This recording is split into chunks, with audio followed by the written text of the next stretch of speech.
So I'm going to ask you to introduce yourself and tell us a bit about your profession, please. Hey, so my name's Claire, and I'm a speech and language therapist. I'm newly qualified, so I've come to it later than many people do. And speech and language therapies, it's so broad. So I've chosen to work with children, and I mostly work in school settings within a community team. But there are other speech and language therapists who work with adults, work in hospitals, care homes. Yeah, you can literally work with anything from uh, newborn babies right up through till um, people in the last days of their lives.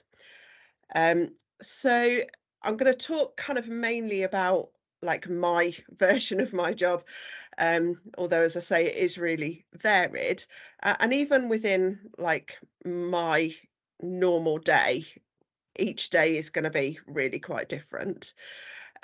So I could be working in a mainstream school, I could be working in a special school, I could be in clinic, could be going out to children's homes, and speech and language is really quite wide, so we could be working with speech sound difficulties, so children who have difficulties saying particular sounds or lots of sounds. It could be language difficulties, so that they struggle to perhaps put sentences together or understand certain words. We work with those who stammer, and also some SRTs work with those with eating and drinking difficulties as well.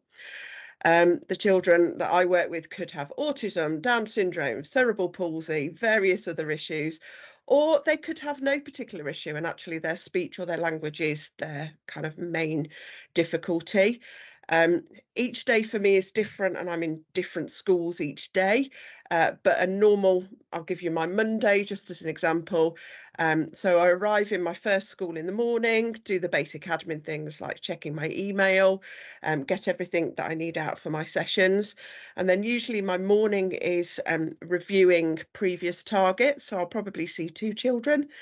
If the children aren't if they struggle to come out of class and be with a different person in a different place, then one of my assessments might be going in and just observing the child in class, trying to interact with them, talk to them, see what they can or can't do, and chatting to school staff. But then, for example, my second appointment might be bringing a child out and doing some one-to-one work with them, sort of specifically on their targets. And then at the beginning of each session, I would be chatting with either the teacher or the parent as to kind of how the child's coming on and what their difficulties are at the moment. Parents come to some of our sessions, but certainly not all. They're invited to most of them. And so it's great when a parent can come because then we can we make sure we've spoken to everybody really that's key in that child's life then. Lunchtime, I often swap school.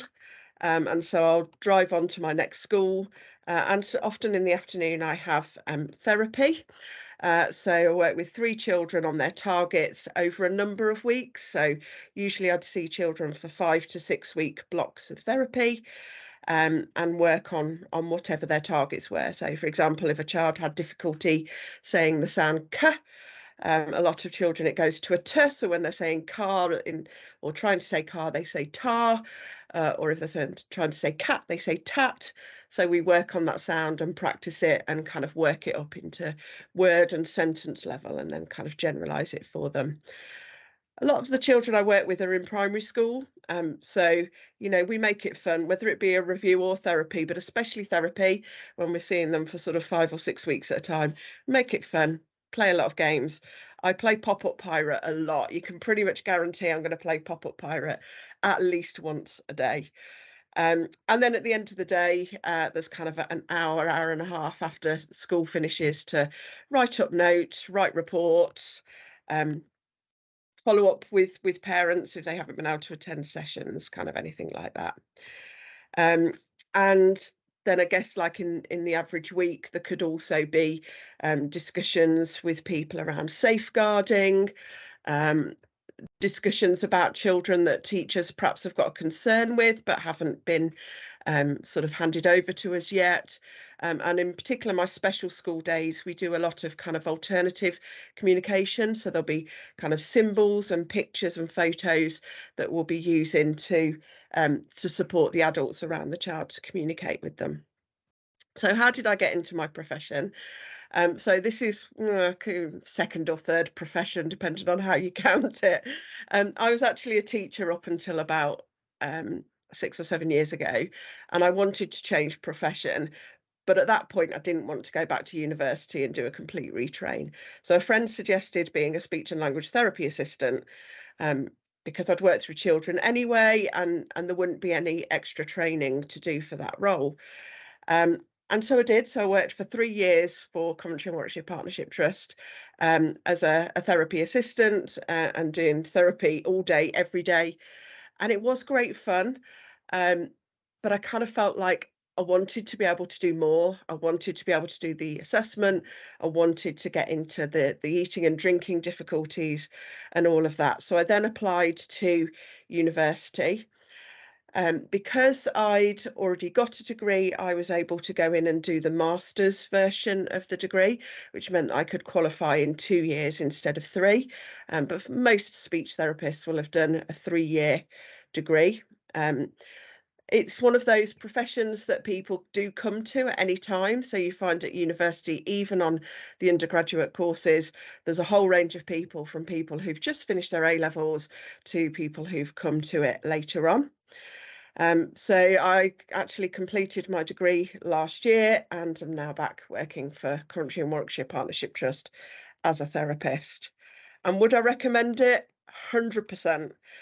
Um, I think partly just because I enjoy it. I do truly enjoy it, and I enjoy pretty much every day. But also, communication is so important. And I guess probably if you haven't had any kind of difficulties yourself, the best way to think about it is if you're going to a foreign country where you don't speak the language and they don't speak your language. So I was in Turkey in January, and we arrived at the airport knowing that we'd got to get a tram from one place to another. And we didn't know how to buy the ticket, and the ticket machine was in Turkish.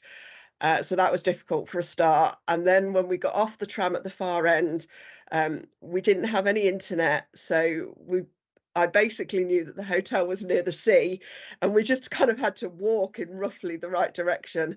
And eventually we found someone that found English, spoke English. So we were able to then kind of ask properly where our hotel was. But if you can't communicate, it's scary, it's frustrating.